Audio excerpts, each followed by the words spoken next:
I was standing in front of my childhood home when I saw the giant red letters painted across the front door. Solj. For a few seconds, I couldn't breathe. I reached for the doorknob with shaking hands, and that's when I noticed something else. My father's old brass key no longer fit the lock. My own brother had sold our family home without telling me. I thought losing the house was the worst thing that could happen. I was wrong, because an hour later, inside the walls of that house, I discovered a secret my father had hidden his entire life. And suddenly, I understood why he had begged us never to sell this place. But before we start today's story, please subscribe to the channel and like this video. My name is Daniel Carter, and I'm 32 years old. I have one older brother, Michael Carter. He's 36. Growing up, Michael and I were completely different. I was emotional. I held on to memories. I believed that people mattered more than money. Michael was practical. He believed everything had a price. And our father, Robert Carter, somehow loved us both equally. Our mother died when I was 11. After that, Dad became everything to us. He worked as a mechanic in our small town and spent every free moment fixing our old two-story house.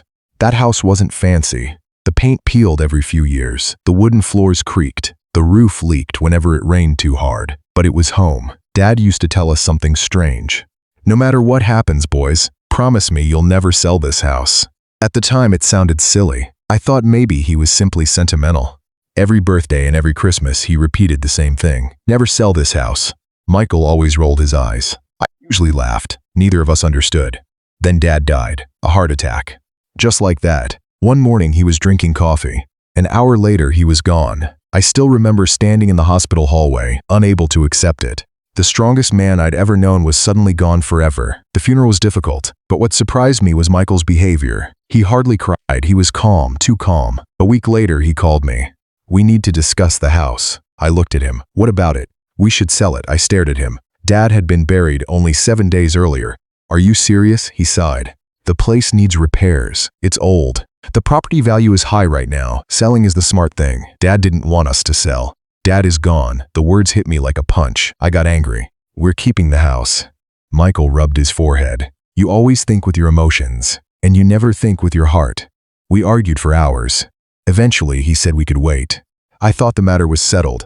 I was wrong. 3 months later, I was sitting in my apartment when my phone rang. It was my neighbor, Mrs. Jenkins. Daniel, I think there are strangers at your father's house. I frowned. What kind of strangers? They're taking measurements and carrying papers. I immediately drove there. When I arrived, I saw 3 people standing in the front yard. A woman approached me. Can I help? This is my father's house. She looked confused.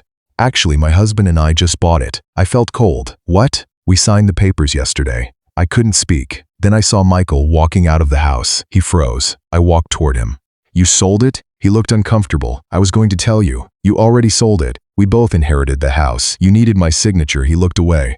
Not exactly. I felt sick. It turned out Dad had left the house entirely to Michael. I had inherited his savings account and some personal belongings. I couldn't believe it. I felt betrayed. By my brother. By my father. Everything suddenly felt like a lie. Why would Dad leave the house only to you? I asked. Michael sighed. I don't know. I stared at him. And you still sold it? It's just a house, Daniel. No. It wasn't just a house. I walked away before I said something I'd regret. For the next few days, I barely slept. I kept thinking about Dad. I kept remembering his voice.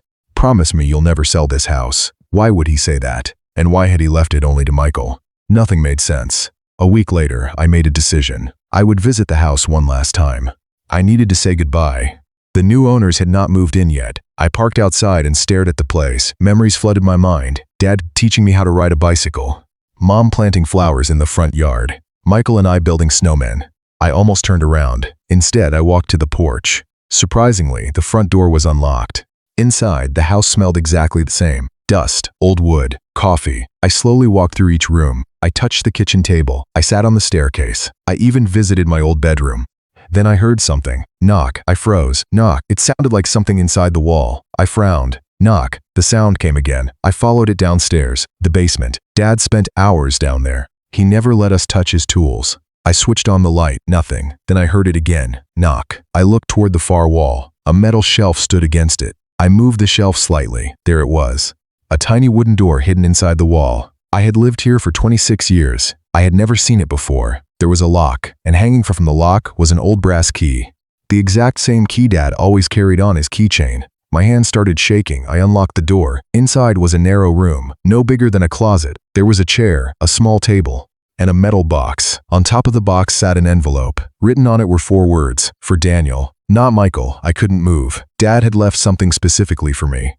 I slowly picked up the envelope. Then I heard footsteps upstairs. Heavy footsteps. Someone had entered the house, and they were coming downstairs. I turned toward the basement stairs and saw a shadow moving closer. Then I heard a familiar voice. "Daniel, what did you find?" I looked up. It was Michael, and he looked absolutely terrified. "Daniel, what did you find?" It was Michael, and he looked absolutely terrified. I stood frozen inside the hidden room, holding the envelope in my hand. For a few seconds, neither of us said a word. Then he slowly walked down the stairs. His eyes weren't on me. They were on the metal box. "Don't open it," he said quietly. I frowned. "You know what this is?" He swallowed. "Just don't open it." I couldn't believe what I was hearing. "You sold the house without telling me, and now you're suddenly acting like this?" "Start talking." Michael looked pale. He looked like someone carrying a burden for years. Finally, he sighed. "Dad showed me this room." I stared at him. "What?" "A month before he died." I couldn't speak. "He brought me down here and showed me everything." Anger rushed through me. "You knew this existed?" "Yes." "And you still sold the house?" He looked away. I thought it didn't matter anymore. I couldn't understand him. "Then why are you here?" His eyes filled with fear. "Because I made a mistake." I looked at the envelope in my hand. "Dad left this for me." Michael nodded slowly. "I know." "You know?" "He told me there was a letter for you." I stared at him in disbelief. He knew. He had known all along. "Why didn't you tell me?" He closed his eyes. "Because I was angry." "Angry about what?" He looked at me. "About the truth." I could hear my heartbeat. "What truth?" He pointed at the envelope. "It's in there." For a long moment, I simply stared at it. Then I opened it. Inside was a folded letter. I recognized Dad's handwriting immediately. "My dear Daniel, if you're reading this, then I am gone. And if this room has been opened, then our home has probably been sold. I am sorry. There is something I should have told you years ago. The truth is, this was never just a house." I felt my throat tighten. I kept reading. 33 years ago, your mother and I found someone here. A little boy. He had been hiding in this basement. He was hungry, terrified, and alone. His parents had died in a car accident nearby. No relatives could be found. That little boy was you. I stopped breathing. The letter slipped slightly from my hand. No, that couldn't be right. I looked at Michael. He was already crying. My hands shook as I continued reading. "You were 4 years old. You barely spoke. You remembered almost nothing. Your mother refused to leave you alone. Eventually, we adopted you. To us, you became our son. Our family became complete. I couldn't see properly anymore." Tears filled my eyes. "Adopted? I wasn't their biological son?" I sat down on the chair because my legs suddenly felt weak. I looked at Michael. He nodded. "It's true. I couldn't even speak." I looked back at the letter. "I never wanted to tell you, because I feared you would feel different. To me, you were never adopted. You were simply my son. But there is another reason I never wanted this house sold." I frowned. I kept reading. "When we found you, you weren't alone. You had a small backpack. Inside it were photographs and documents. Everything is inside the metal box. These belong to you." I looked at the box. Suddenly, it no longer looked like an ordinary box. It looked like my entire life. I slowly opened it. Inside was an old blue backpack. There were photographs, a tiny sweater, a toy car, and a sealed envelope. My hands were shaking uncontrollably. I picked up one photograph. A young man held a smiling little boy. The boy looked exactly like me. I looked at another picture. A woman was kissing the child's forehead. I had never seen these people before, yet something inside me broke, because somehow they felt familiar. I suddenly started crying, not loudly, just quietly. I realized something painful. I had spent my entire life missing my mother and father, without knowing that somewhere deep inside me, I had also been missing 2 people I couldn't even remember. Michael sat beside me. Neither of us spoke. After several minutes, I picked up the sealed envelope. On the front it read, "For our son Daniel." I opened it.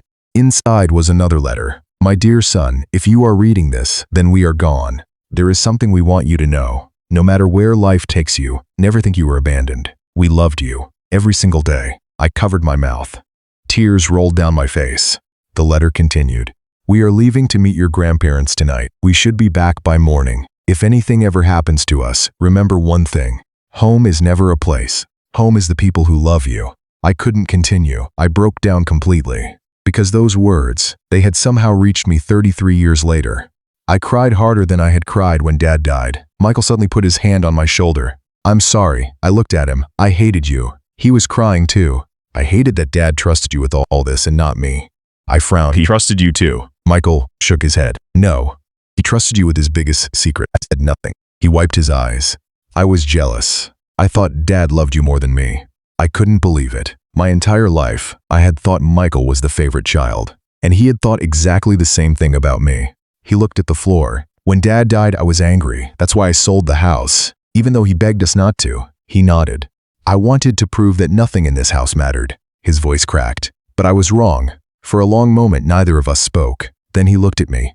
I came here today because after the sale, I couldn't sleep. I kept hearing Dad's voice. I smiled sadly. So did I, he nodded. I realized I had betrayed him. I looked around the hidden room. Then I looked at the photographs again. No, I said softly. You didn't betray him. He frowned. I looked at the letters. He wanted me to know the truth. I looked at my brother. And maybe he wanted us both here when it happened. Michael's eyes filled with tears again. Then something happened that hadn't happened in years. He hugged me. I hugged him back, and we both cried. For our father, for our mother, for the family we almost lost, and for the family we never knew we still had. An hour later, we walked upstairs. The sun was setting outside. I looked around the house one last time. Strangely, I no longer felt angry. The house had given me something more valuable than walls and memories.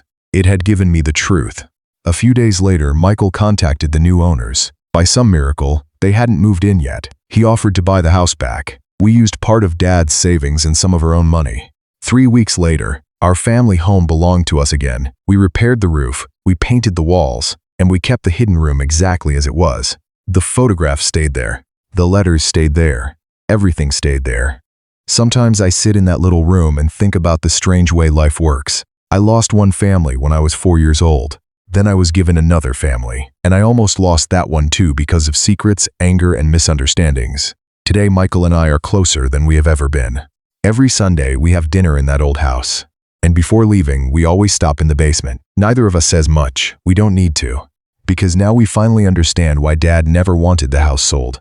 It was never about the building. It was about what it protected. Memories, truth, love, and the proof that family isn't always the people who give you life. Sometimes family is the people who choose you, protect you, and love you as their own. And if there's one lesson this story taught me, it's this. Never be too quick to throw away something simply because you don't understand its value. Sometimes the things we think are just old houses, old photographs, or old memories are actually holding the answers to who we are and reminding us where we truly belong. If this story touched your heart, take a moment to think about the people and memories you never want to lose. And if you enjoy emotional stories with powerful twists and meaningful lessons, please subscribe to the channel, like this video, and share it with someone who means home to you. I'll see you in the next story.